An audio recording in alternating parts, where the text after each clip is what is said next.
மாங்காய் எங்கள் வீட்லேயே இருக்குது, இது தோட்டத்திலேயே பறித்து இன்றைக்கி மாங்காய் பச்சடி பண்ண போகிறோம். பார்த்தீங்களா, நல்லா மாங்காய் அப்படியே ஃப்ரெஷ்ஷாக இருக்குது. அப்படியே ஃப்ரெஷ்ஷாக பறிச்சிட்டு இது ஒன்று.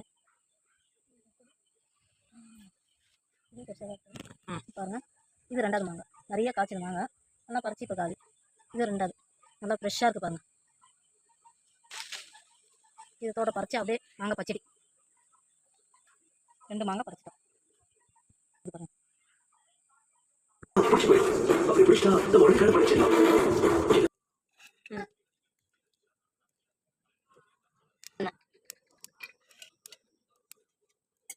இது என்ன கடலை எண்ணெய் ஊற்றிருக்கேன், வெந்தயம்,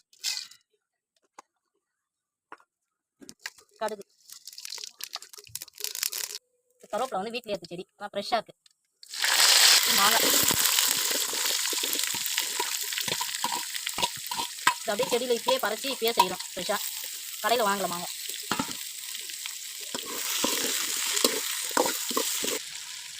மஞ்சத்தூள் போட்டாச்சு, காரத்துக்கு மிளகாத்தூள்,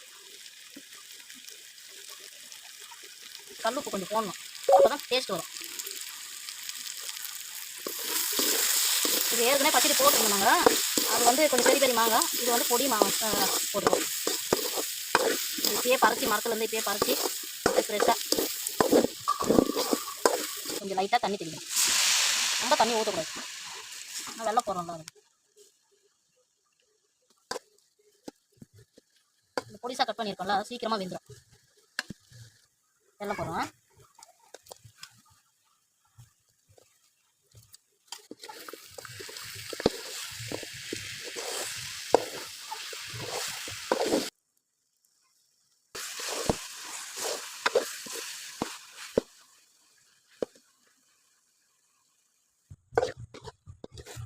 மாங்காய் பச்சடி ரெடி. பார்த்தீங்களா, இது வந்து பொடியாக கட் பண்ணி மாங்காய் பச்சடி. அன்னைக்கு போடுறது வந்து பெருசு, இது வந்து பொடிசாக கட் பண்ணி